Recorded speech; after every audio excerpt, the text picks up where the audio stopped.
Hi everybody, I want to talk to you so far about what we've learned so far in Unit 6. So as we look at Unit 6, we know the main topic is integration, but what have we learned? So at this point, we know, cheat sheets. Not that I don't know, I just don't want to tell you too much. So we've gone through 8 topics. We've learned about accumulation, which tells you how much or many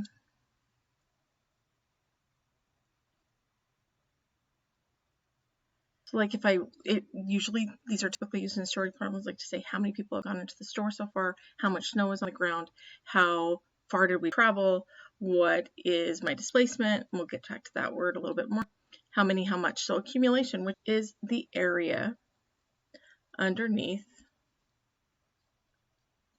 a rate of change.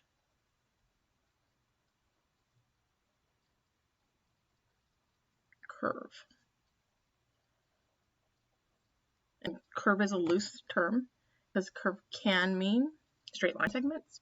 Curve can mean horizontal line segments, diagonal line segments, but it's just the area underneath a rate of change. So in other words, for the rate of change, derivative. That's accumulation. Derivative. I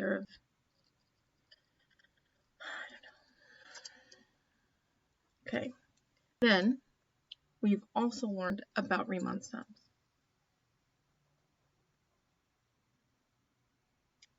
I just like the way the word Riemann sum is spelled because I want to do RE every time I start that word. And there are 3 types of Riemann sums.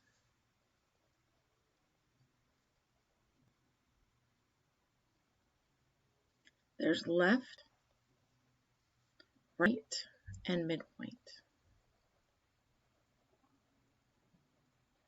Then there is also, we'll come back to these for a minute, there's also trapezoidal sums.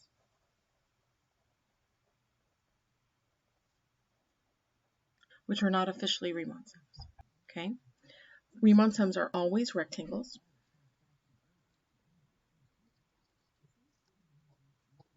Okay? They're always rectangles. That's kind of important.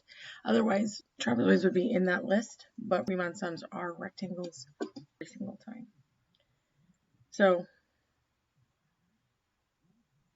we can keep talking about that. Left, right, midpoint. So the left means that we're going to plug in. So when we talk about these, we have delta x, if you will. So the change in x, or delta x, and that is the width of my rectangles.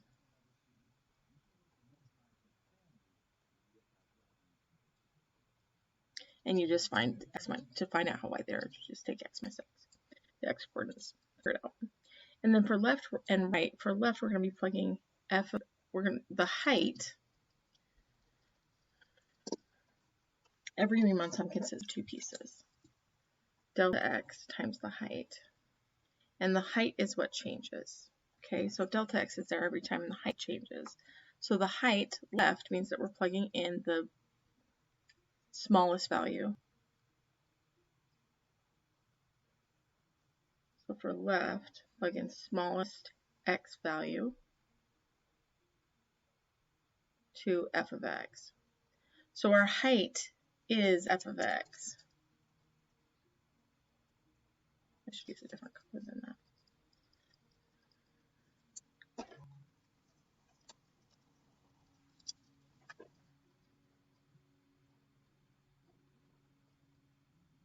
So our height is f of x.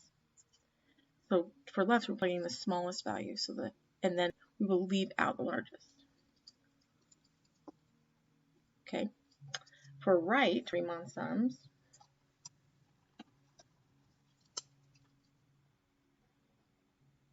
plug in the largest value.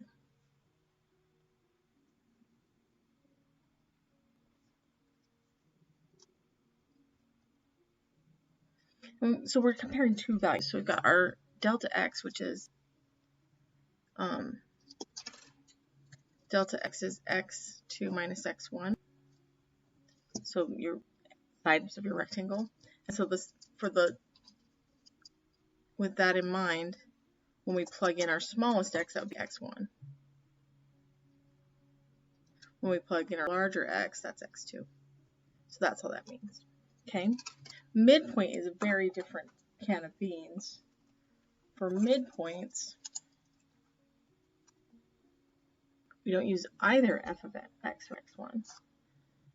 We plug in our height, right? So we still have delta x times the height. But this time we're going to plug in point in middle.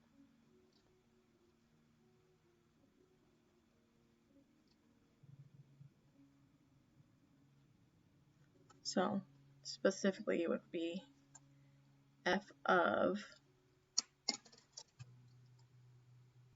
x2 plus x1 over 2. Yeah, that's the middle. Add them together and divide by 2, the midpoint. Okay.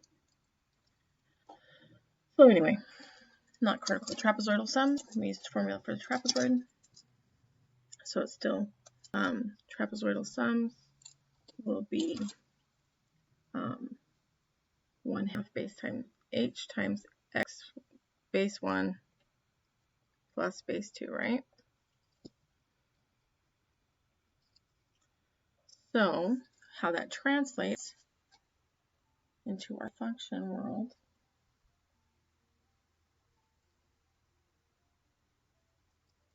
is h is delta x, base 1 is f of x1, and we're still using these x1s and x2s, and base 2 is f of x2. So let me make those pink because we're talking about these two.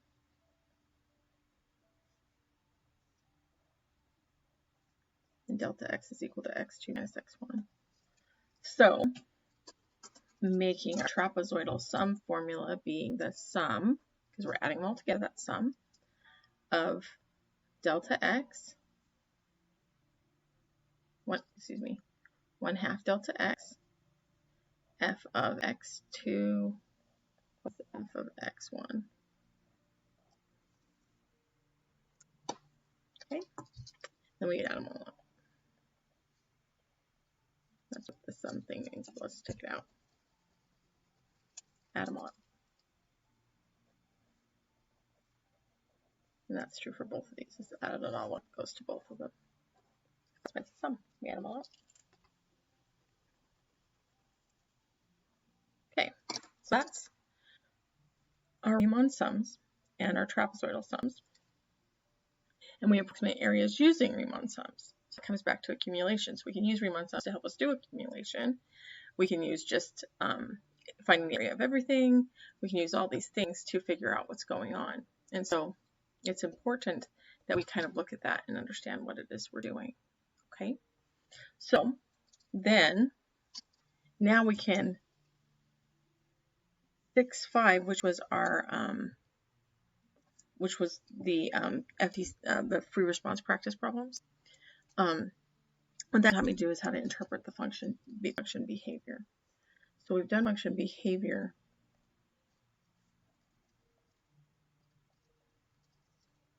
And that's our free response practice questions. So like, what can it tell me about what I've learned so far? So that's where we are so far.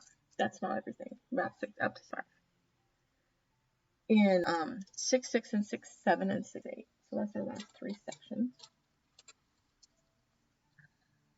That's as far as that'll go.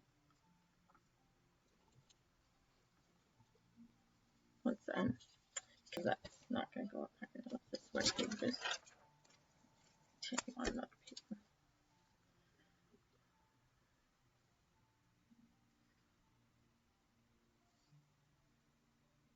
Okay, so we've been doing properties. We've done definite integrals.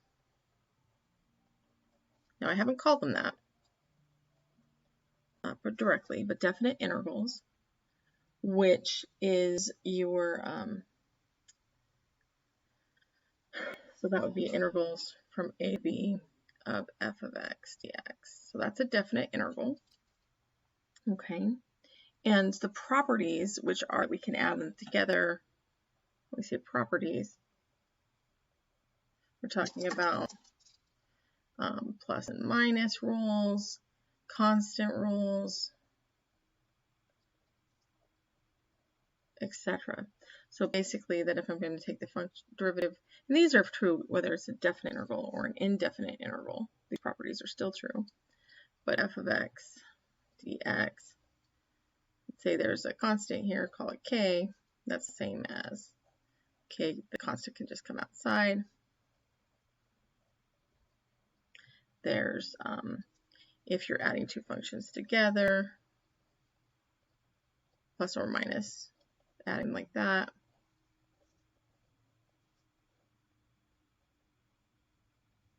We can separate them.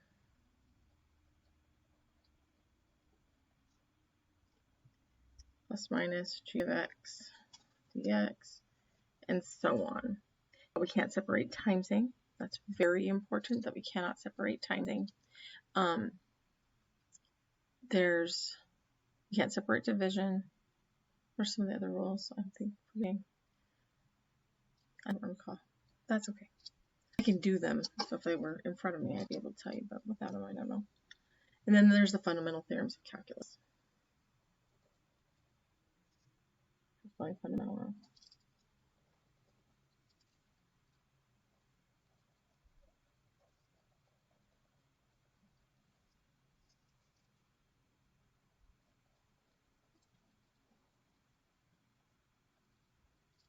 Wow, look at how well I spelled calculus. Isn't that cool?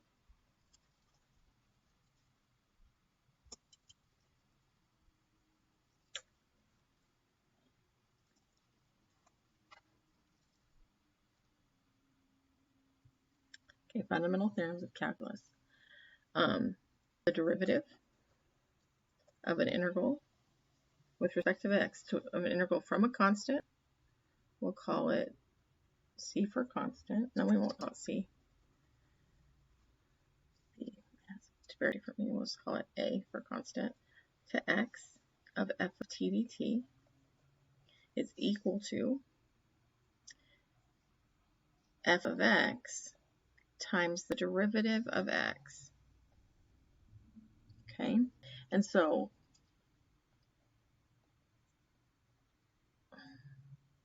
what I mean by derivative of x, derivative of whatever this is.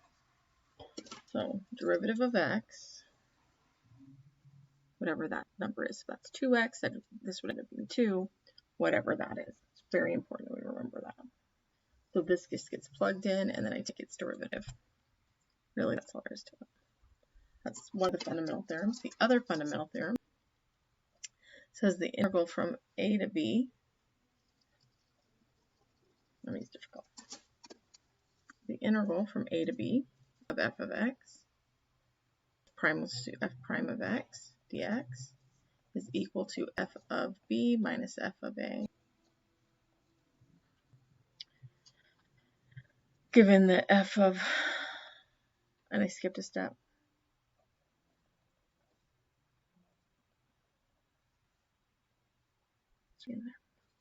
Never mind, leave it out. Not leaving it out. Rewrite. Which is equal to f of x evaluated from a to b, which is equal to f of b minus f of a. Given that f, you don't need to see that. Basically, by calling this f prime, that's clearly its antiderivative. Okay, that's the second fundamental theorem of calculus, and in my opinion, the first. And it doesn't matter which the number is. It's not going to like say, hey, what's the first fundamental theorem of calculus? They're not going to say that to you, so you're okay. And then what we learned today is indefinite integrals.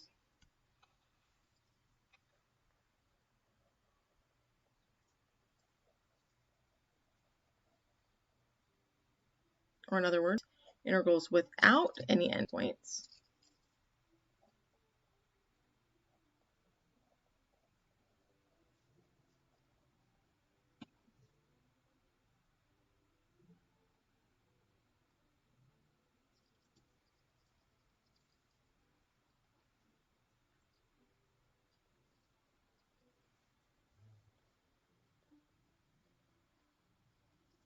So where the derivative of capital F of x is regular f of x, consistent with their notation.